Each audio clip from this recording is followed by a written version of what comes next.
मुझे 7 दिन हो गए, किसी ने देखा ही नहीं। पहले 2-3 राशि आती थी जी, अब 15-20 आती है।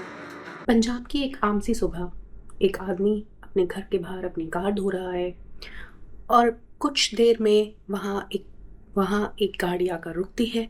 उसमें से आम सिविल ड्रेस में कुछ पुलिस वाले उतरते हैं और उस आदमी को गाड़ी में डालते हैं और ले जाते हैं। उस आदमी का नाम जसवंत सिंह खालरा। और उस दिन के बाद वो कभी घर वापस नहीं लौटे। सोचने की बात यह है कि एक बैंक एम्प्लॉय आखिर किस हद तक पहुंच गया था कि उसने उसकी कीमत अपनी जान गवा कर चुकाई।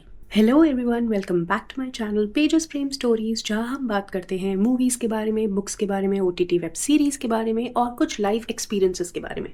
और आज हम बात करने वाले हैं the story behind the movie Sutlej. So इस कहानी को समझने के लिए हमें थोड़ा सा पीछे जाना पड़ेगा।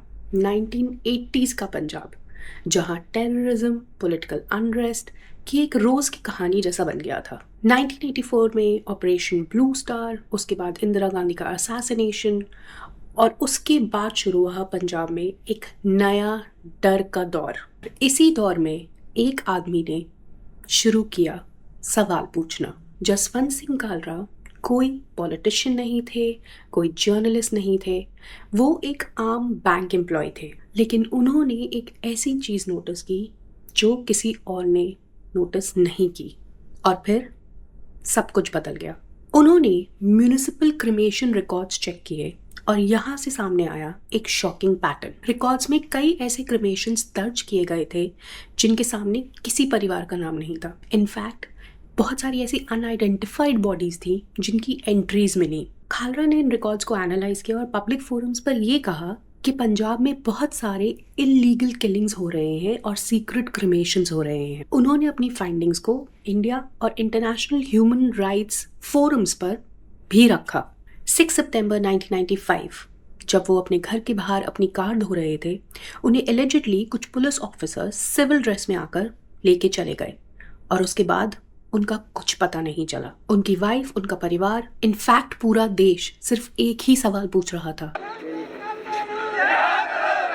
सालों की इन्वेस्टिगेशन के बाद इस केस में कुछ पुलिस ऑफिसर्स को कन्विक्ट किया गया। कोर्ट ने माना कि जसवंत सिंह कालरा का एब्डक्शन हुआ था and several police officers were convicted in case of his abduction and murder. लेकिन एक सवाल जो अभी भी रहता है वो ये है, क्या एक इंसान सच बोलकर सिस्टम को बदल सकता है?